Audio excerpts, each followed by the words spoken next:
बचपन में मीरा जब भी उड़ते हुए विमान को देखती थी तो उसकी नन्ही आंखों से विस्मय छलक उठता। इतने छोटे से विमान में लोग कैसे बैठते होंगे, डर नहीं लगता होगा उन्हें। और बड़ी होने तक विमान में बैठने का सपना तो कभी नहीं आया था, लेकिन हाँ, जिस बात का कभी सपना भी नहीं देखा था उसने, वह बात आज सच हो गई थी। वक्त ने मीरा की जिंदगी में कुछ ऐसी करवट ली थी कि आज वह विमान में बैठकर 7 समंदर पार जा रही थी। बस यही एकमात्र सत्य था, बाकी तो सब झूठ। वैसे ऐसा तो कहानियों में या फिर फिल्मों में होता है कि कोई राजकुमार आकर किसी गरीब घर की लड़की को ब्याह कर ले जाए, लेकिन यहाँ तो वास्तव में उसके जीवन में यही हुआ था। कॉलेज की पढ़ाई पूरी होते ही अंगद मीरा की जिंदगी में कहीं से आ धमका था। उसके एक दूर के रिश्तेदार ने अंगद को दिखाया था और अंगद को वह पसंद भी आ गई थी। सब काम इतनी जल्दी हुआ कि सोचने का कुछ मौका ही न मिला। घर वालों की खुशी का तो ठिकाना ही नहीं था। बिना किसी लेन देन के बेटी को ऐसे घर मिला कि क्या उसे कहने। किसी भी गरीब माँ बाप को इससे ज्यादा और क्या चाहिए। बेटी राज करेगी। एक हफ्ते ही में ही चट मंगनी पट ब्याह हो गया। अंगद ज्यादा रुक नहीं सकता था। शादी के दूसरे दिन ही उसे जाना पड़ा। मीरा के सब पेपर तैयार करने थे, वीजा जो लेना था। जाने में थोड़ा समय तो लगना ही था। मीरा उतने दिन सास ससुर के पास ही रही और अंगद 7 समंदर पार चला गया। बुजुर्ग सास ससुर दोनों ही बहुत अच्छे थे और फिर थोड़े ही दिनों में मीरा का जाना भी हो गया। आंखों में सपने सजाए मीरा आज विमान में उड़ रही थी। उसने जो सपना देखा भी नहीं था, आज वह हकीकत बन गया था। विमान में बैठे बैठे मीरा की आंखों ने आज पहली बार कुछ रंगीन सपने देखने शुरू किए थे। शिकागो के ओहे एयरपोर्ट पर अंगद उसे लेने आया। उसके साथ उसकी एक दोस्त भी थी। अंगद ने उसकी पहचान कराई। मीरा, यह मेरी दोस्त मेरियन है और मेरियन ये है मीरा। विदेश में तो यह सब सहज है, ऐसा मीरा ने सुन रखा था, इसलिए उसे कुछ भी बुरा न लगा। हंस के उसने मेरियन से हाथ मिलाया। मेरियन मीरा की अनूठी सौंदर्य देखकर चकित हो गई। तीनों साथ ही घर आए। नई दुल्हन का स्वागत सत्कार तो यहाँ कौन करे। मीरा ने ऐसे ही घर में प्रवेश किया। अंगद ने बाहर से कुछ मंगवा कर रखा था। तीनों ने मिलकर साथ खाना खाया। मीरा को अंगद की बातों में उष्मा की कमी महसूस हुई, लेकिन शायद किसी तीसरे व्यक्ति की मौजूदगी के कारण होगा, ऐसा सोच के मीरा कुछ बोली नहीं। खाना खाने के बाद अंगद ने मीरा को एक कमरा दिखाकर कहा, मीरा, आज से यह कमरा तुम्हारा है। अंगद के इस तरह के व्यवहार से मीरा को लगा कि शायद मेरियन की मौजूदगी के कारण अंगद इस तरह से रवैया कर रहा है तो वह दोस्त। आगे खाना खाने के बाद वह तो चली ही जाएगी, इसलिए मीरा कुछ समझी नहीं। फिर उसने अंगद से दोबारा पूछा, अंगद, तुमने क्या कहा? मैं कुछ समझी नहीं। मीरा की आंखों में तैरता प्रश्न अंगद समझ रहा था। अब स्पष्टता करने की घड़ी आ पहुंची थी। अंगद ने कहा, देखो मीरा, मेरियन मेरी दोस्त ही नहीं बल्कि मेरी प्रेमिका भी है। हम दोनों 1 साल से साथ रहते हैं। मुझे पता है तुम्हें यह सब अच्छा नहीं लगेगा, पर मैं क्या करूं? तुमसे शादी करना मेरी मजबूरी थी। मेरे माता पिता ने शर्त रखी थी कि अगर मैं किसी भारतीय लड़की से शादी करूंगा तभी उनकी मिल्कियत मुझे मिलेगी, इसलिए तुमसे मुझे शादी करनी पड़ी। उन्हें मेरियन के बारे में कुछ पता नहीं। वैसे तो मुझे पहले दिन ही तुम्हें यह सब बताना नहीं था, लेकिन मेरियन ने बोला था कि मुझे आज ही बोलना पड़ेगा। सॉरी, लेकिन मेरे पास और कोई चारा नहीं था। मेरियन सामने बैठकर सब कुछ सुन रही थी। अंगद के साथ रहने से वह हिंदी समझने लगी थी और थोड़ा बहुत बोल भी लेती थी। मेरियन मीरा के सामने ही बैठी सब देख रही थी कि अब मीरा क्या करेगी। थोड़ी देर बाद मीरा कुछ बोल नहीं पाई। एक सन्नाटा सा रहा। मीरा का वैसे तो जोर जोर से चीखने का जी हो रहा था, लेकिन कौन सुनेगा यहाँ? कौन था उसका अपना यहाँ, जिसको अपना मानकर जिसके सहारे आई थी वह खुद ही? लेकिन रोने का कोई मतलब ही नहीं दिख रहा था। इस आदमी ने पैसों के लिए एक नारी की जिंदगी दांव पर लगा दी थी। क्या कर सकती है वह? थोड़ी देर चुप्पी छाई रही। फिर मीरा ने धीरे से पूछा, अब मुझे क्या करना है? देखो मीरा, मैं कोई बुरा आदमी नहीं हूँ। अंगद बोला, तुम्हें दुख पहुँचाने का मेरा कोई इरादा भी नहीं है और मैं यह भी अच्छी तरह जानता हूँ कि इससे ज़्यादा दुख की बात तुम्हारे लिए और कोई नहीं होगी। मुझे माफ़ करना। प्यार मेरी मजबूरी है। तुम यहाँ आराम से रह सकती हो, तुम्हें यहाँ कोई तकलीफ नहीं होगी, पर हमारे बीच पति पत्नी का कोई संबंध नहीं होगा। तुम भूल जाओ कि मैं तुम्हारा पति हूँ और मैं भी भूल जाऊँगा कि तुम मेरी पत्नी हो। हम दोस्त की हैसियत से साथ साथ रहेंगे। 2 साल के बाद तुम स्वदेश वापस चली जाओगी तो जा सकती हो। मेरे माता पिता की शर्त सिर्फ 2 साल के लिए ही है, फिर मुझे उनकी संपत्ति मिल जाएगी और तब अगर तुम चाहो तो दूसरी शादी भी कर सकती हो। मीरा के मन में प्रश्न आया, शादी के बाद एक रात जो हमने साथ बिताई थी उसका क्या अंगद? उसका मन हुआ कि अंगद को झंझोड़ कर इस बात का जवाब मांगे, क्या मुझे मेरा कौमार्य वापस दे सकते हो? लेकिन कोई फायदा नहीं था। उसने धैर्य रखकर पूछा, अंगद, और यहाँ रहकर मुझे क्या करना होगा? कुछ नहीं, मैं और मेरियन हम दोनों भी यहीं रहेंगे। ये पास वाला कमरा हमारा है क्योंकि मेरियन के पास अपना खुद का कोई घर नहीं है। तुम अपने तरीके से यहाँ रह सकती हो, जो जी में आए करो और खुश रहो, अंगद ने उदारता दिखाते हुए कहा। मीरा 2-3 मिनट मौन रही, फिर एकाएक जोरों से हंस पड़ी। अंगद बुद्ध की तरह उसे हंसते हुए देखता रह गया। यह औरत पागल तो नहीं है, रोने के बजाय हंस रही है। उसने तो सोचा था कि मेरियन की बात सुनते ही वह एक आम भारतीय नारी की तरह रोने धोने लगेगी, उसको भला बुरा बोलेगी, मेरियन को भी कुछ सुनाएगी, पर इसे तो मानो कुछ असर ही नहीं है। मेरियन को भी आश्चर्य हुआ। अंगद ने तो उससे कुछ और ही कहा था। अंगद से रहा न गया। उसने पूछा, तुम्हें यह बात सुनकर दुख नहीं हुआ? हंसी क्यों आई मीरा? सच बताऊं? अंगद मीरा को देखता रहा। अरे, आपने तो मेरा प्रॉब्लम ही हल कर दिया, मीरा ने कहा। अंगद, सच बात तो यह है कि मैं शादी से पहले किसी और से प्यार करती थी। यह शादी मेरी भी इच्छा के खिलाफ हुई थी।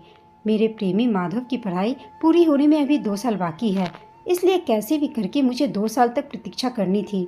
मैं उलझन में फंसी हुई थी, लेकिन तुमने तो मेरी मुश्किल आसान कर दी। थैंक्स अंगद, यह तो बहुत अच्छी बात हुई। हम दोनों एक ही नाव के यात्री निकले। क्या क्या तुम सच कहती हो मीरा? अंगद को जैसे विश्वास ही नहीं हुआ। न जाने क्यों उसे यह सुनना अच्छा नहीं लगा। अरे, इसमें हैरान होने की क्या बात है अंगद? अगर ऐसा नहीं होता तो पहले ही दिन पति की ऐसी बात सुनकर कौन पत्नी आंसू ना बहाती? मीरा बोली। चलो, हम दोनों की प्रॉब्लम सॉल्व हो गई, अंगद ने कहा। तो सही, लेकिन उसकी आवाज़ में वास्तविक खुशी नहीं थी। यह सब बातें सुनकर मेरियन बहुत खुश हो रही थी। चलो, एक बला टली। उसे डर था कि पता नहीं मीरा क्या करेगी। अब कुछ नहीं होगा। उसने राहत की सांस ली और फिर एक ही छत के नीचे एक ही घर में पति पत्नी और वो का सिलसिला शुरू हो गया। सुबह अंगद और मेरियन दोनों ही अपनी जॉब पर चले जाते। मीरा तीनों के लिए खाना बनाती, घर के सब काम करती। थोड़े दिन सब ठीक ही चला। 1 महीने में मीरा यहाँ के तौर तरीके, रहन सहन सब सीख गई थी। एक दिन जब अंगद और मेरियन शाम को घर आए तो खाना नहीं बना था। मीरा से पूछने पर उसने बताया, सॉरी अंगद, आज मुझे भूख नहीं थी इसलिए कुछ नहीं बनाया। रोज अपने लिए बनाती थी तो साथ में आप दोनों के लिए भी बना लेती थी। अंगद पूछा, तो आज खाना कौन बनाएगा? मीरा ने कहा, क्यों, मेरे आने से पहले आप लोग खाना नहीं बनाते थे क्या? हाँ, लेकिन तब तो घर में दूसरा कोई नहीं था, इसलिए। अभी भी ऐसा ही सोच लो अंगद। क्यों मीरा, अभी तो तुम हो ना, तो तुम खाना बना दो। क्यों अंगद, क्या मैं खाना बनाने वाली हूँ? अगर यहाँ रहना है मीरा तो हम तो करना ही पड़ेगा ना। तो मुझे यहाँ रहने का कोई शौक नहीं है अंगद। 2 साल की शर्त आपकी ओर से थी। अगर आपको पसंद नहीं है तो मैं चली जाऊंगी, मीरा ने शांति से उत्तर दिया। अंगद को बहुत गुस्सा आया, लेकिन कुछ बोल नहीं पाया वह। वैसे दूसरे दिन जब वे दोनों आए तब खाना तैयार था। मीरा ने आज तरह तरह का बहुत बढ़िया खाना बनाया था। अंगद को आश्चर्य हुआ कि कल तो मीरा ने कुछ नहीं बनाया, फिर आज ये परिवर्तन कैसे? उसने पूछा, आज क्या कुछ खास बात है मीरा? ओह हाँ अंगद, आज मैं बहुत खुश हूँ। क्यों? अरे, आज मेरा माधव भी यहाँ आ गया है और आज वह मुझे यहाँ मिलने वाला है। Oh Angad, today I am so happy. Madhav की पढ़ाई पूरी हो जाएगी और फिर हम दोनों शादी कर लेंगे। अब तो हम दोनों भी मिल पाएंगे, ठीक आपकी तरह। है ना खुशी की बात? तभी मीरा को मोबाइल बजा। ओह माधव, सॉरी अंगद, आप दोनों खा लो खाना, मेरा फ़ोन तो लंबा चलेगा। खुश होते हुए मीरा अपने कमरे में चली गई। आज खाना तो बहुत अच्छा बना था, लेकिन अंगद को मज़ा न आया। उसका ध्यान खाने के बजाय मीरा के कमरे से आती हंसी की आवाज़ पर ज़्यादा थी। न जाने क्यों आज वह बेचैन हो उठा। मेरियन ने 1-2 बार अंगद से पूछा, लेकिन अंगद ने कुछ नहीं जवाब दिया। दूसरे दिन जब अंगद और मेरियन काम पर जा रहे थे तब मीरा ने घर की चाबी अंगद के हाथ में थमाते हुए कहा, लो, यह एक चाबी तुम अपने पास ही भी रखो, मुझे आज आने में शायद देर हो जाएगी। मीरा के चेहरे पर खुशी साफ झलक रही थी। अंगद ने पूछा, क्यों, तुम कहीं जाने वाली हो? क्यों अंगद, कल बोला तो था कि माधव भी यहाँ आया है। आज मैं उसी से मिलने जा रही हूँ। कितनी लंबे अरसे के बाद हम दोनों मिल पाएंगे। अंगद, आज मैं बहुत खुश हूँ। अच्छा आपके जीवन में मेरियन है, वरना मुझे भी पूरी जिंदगी आपके साथ बिताना पड़ता। तब मेरे प्रेम का क्या होता? अंगद बोला, तुम्हें शर्म नहीं आती अपने पति के सामने पराये मर्द की बातें करते? पति? हंसते हुए मीरा ने कहा, भूल गए? आपने ही तो कहा था कि हम दोनों पति पत्नी नहीं हैं। क्यों? सही बात है ना मेरियन, तुम भी तो वहाँ थी। Yeah you are right, it's quite okay, fine, now come on Angad, we are getting late. Angad का हाथ खींचती मेरियन बोली। उस शाम अंगद आया तब मीरा घर में नहीं थी, मेरियन साथ में ही थी। फिर भी न जाने क्यों अंगद को कुछ अच्छा नहीं लगा। आज वह मेरियन के साथ भी ठीक से बात नहीं कर पाया। बार बार उसका ध्यान घड़ी की सुई पर जाता रहा। मीरा जब आई तब रात हो चुकी थी। उसका चेहरा खुशी से चमक रहा था। मीरा को देखते ही अंगद बरस पड़ा। समय क्या हुआ है पता भी है तुम्हें? कहाँ थी इतनी देर? नए जगह पर? अरे अंगद, आप तो ऐसे डांट रहे हो जैसे मैं आपकी पत्नी हूँ। तो क्या तुम मेरी पत्नी नहीं हो? आप भी क्या मजाक कर रहे हो अंगद, मैं कब से आपकी पत्नी हो गई? हमारी शादी हुई है मीरा, भूल गई तुम? हाँ, शादी हुई थी, मुझे याद है, लेकिन तुम्हारी पत्नी मेरियन है, मैं नहीं। यह बात आपने ही तो पहले ही दिन मुझे बताई थी ना। हम दोनों पति पत्नी नहीं हैं, यह बात आपने ही कही थी, मैंने नहीं। तुम भी तो किसी और से प्यार करती हो, ऐसा कहा था ना तुमने? अंगद बोला, यह तो आपके कहने के बाद मैंने कहा था अंगद, वरना मैं तो अपने प्यार का बलिदान दे चुकी थी। पूरा जीवन आपके साथ बिताने सिर्फ आपके भरोसे ही इतनी दूर आई थी। देखो मीरा, मुझे तुम्हारे साथ कोई बहस नहीं करनी है, लेकिन तुम इतनी रात तक किसी के साथ बाहर रहो, यह मुझे अच्छा नहीं लगता। आपको तो जो अच्छा लगे वही करना मेरी ड्यूटी में नहीं आता। आपकी कई बातें मुझे भी पसंद नहीं आती। मैंने तो कभी कुछ नहीं बोला आपको, तुम भी बोल सकती हो मुझे।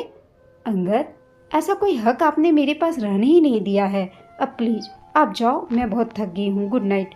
और मीरा अपने कमरे में चली गई। अंगद उसे देखता रह गया। 1 महीना बीत गया। मीरा अब पूरी तरह बदल चुकी थी। वह कभी कभी काफ़ी देर से आती, अंगद के पूछने पर अंट-संट जवाब दे देती। अंगद को कुछ चुभता रहता। वह मेरियन पर गुस्सा करता रहता। मेरियन के साथ छोटी छोटी बातों में झगड़ा होता रहता। अंगद को खुद को पता नहीं चलता कि उसको क्या हो रहा है। मीरा कब आती है कब जाती है, इसी बात का पर उसका ध्यान लगा रहता। और आज तो मानो हद हो गई। आज मीरा के साथ माधव भी घर आया था। अंगद के आने पर मीरा ने माधव के साथ उसका परिचय करवाया। अंगद क्या बोलता, खा जाने वाली नज़र से बस माधव को देखता रहा। माधव, अब चलो मेरे कमरे में बैठते हैं। माधव उठकर मीरा के कमरे में चला गया। पूरी रात माधव वहीं रुका था। सुबह जब माधव गया तो अंगद मीरा पर बरस पड़ा। यह क्या चालू किया है तुमने? क्यों, क्या हुआ अंगद? क्या हुआ? जैसे कुछ हुआ ही नहीं।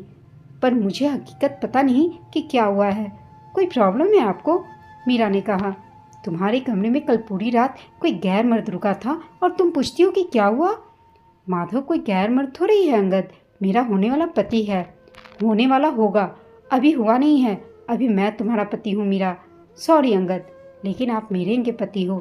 मेरियन तो रोज़ पूरी रात आपके साथ कमरे में रहती है, मैं तो कभी कुछ नहीं बोलती। मैं मेरियन का पति नहीं हूँ मीरा, मैंने अभी मेरियन के साथ शादी नहीं की है। ओह, तो आप दोनों बिना शादी किए हुए? उफ, मैं भूल गई, यह तो दूसरा जगह है। बाय द वे, अब शादी कब कर रहे हैं? अंगद मौन साधे मीरा की ओर देखता रहा।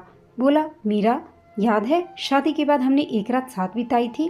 अंगद की आवाज़ में न जाने कहाँ से भावुकता छा गई थी। उसे लगा कि यह सब बातें सुनकर मीरा शायद सही रास्ते पर आ जाए। हाँ, याद है। मैं जीवन की उस काली रात को कैसे भूल सकती हूँ अंगद? काली रात? यह तुम क्या कर रही हो मीरा? हाँ, और क्या कर सकती हूँ मीरा? सॉरी, मुझे लगता है कि मैंने ही कहीं कोई गलती की है। अंगद, अब यह सोचने का कोई अर्थ कहाँ रहा? मीरा, तुम अगर मानो तो अभी भी अर्थ हो सकता है। कैसे? मुझे भी तो पता चले अंगद। मीरा, मुझे एहसास हो गया है कि मेरियन मेरे जीवन की मंजिल नहीं है, वह मेरे जीवन की एक भूल थी। अंगद, जीवन में हर भूल ठीक नहीं हो सकती। अब हम पॉइंट ऑफ नो रिटर्न पर खड़े हैं। मीरा प्लीज़, मुझे एक मौका चाहिए। सॉरी, मैं माधव को धोखा नहीं दे सकती अंगद। मीरा, तुम कुछ भी कहो, पर पवित्र अग्नि के साथ फेरे लेकर सामने हमारी शादी हुई है। हमने जीवन भर साथ निभाने का प्रण लिया था। ये सब आज आपको याद आया अंगद? मैंने कहा ना, वह मेरी गलती थी और मैं नहीं मानता कि कोई गलती सुधारी नहीं जाती। अच्छा, कैसे सुधरेगी यह गलती? आपके कमरे में बैठी हुई मेरियन को क्या जवाब देंगे आप? मेरियन के लिए मैं अकेला नहीं हूँ, उसके पास दोस्तों की फौज है। ओह, तो यह बात है, इसलिए आज मेरे लिए प्यार उमड़ आया है। नहीं मीरा, यह बात नहीं, पर मुझे लगता है मैं सचमुच तुमसे प्यार करने लगा हूँ। आपको आज पता चला? शायद। हाँ, माधव के साथ मैं तुम्हें नहीं देख सकता। मेरी पत्नी किसी के साथ है। यह भावना अंगद, यह प्रेम नहीं, यह पुरुष वर्ग की सहज ईर्ष्या है। तुम जो भी कहो, पर मीरा, आज से मेरी जिंदगी में तुम्हारे सिवा किसी और स्त्री का कोई स्थान नहीं होगा। पर मेरा प्यार माधव है, उसका क्या? मीरा, हमारी शादी तो हो चुकी थी ना, और अगर मेरियन न होती तो तुम यह शादी निभाने वाली भी थी ना, तब माधव को तुम भूलने वाली थी। Meera, please forget it, forget everything. हम दोनों ही सब भूल जाते हैं, नए सिरे से जिंदगी शुरू करेंगे, अंगद ने कहा। मीरा ने कहा, मैं देखूंगी, मुझे सोचने के लिए थोड़ा वक्त चाहिए।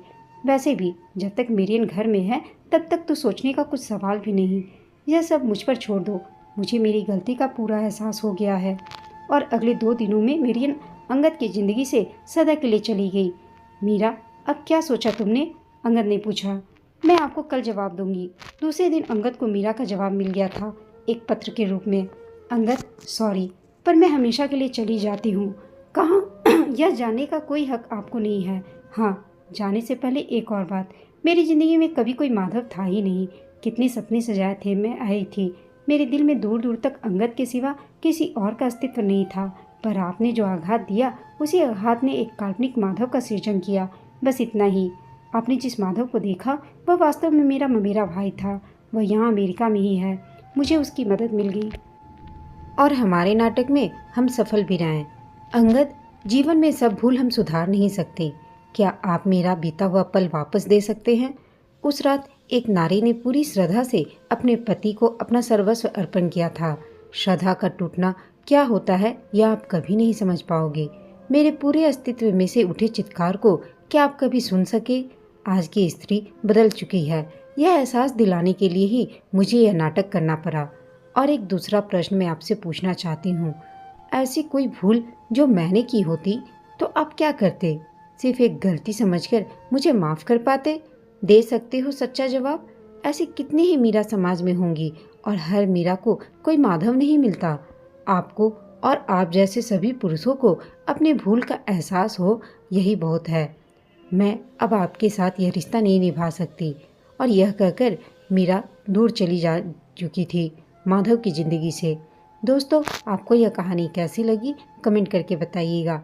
साथ ही कहानी अच्छी लगी हो तो इसे लाइक, शेयर और चैनल को सब्सक्राइब अवश्य कीजिएगा। कहानी सुनने के लिए आप सबका धन्यवाद।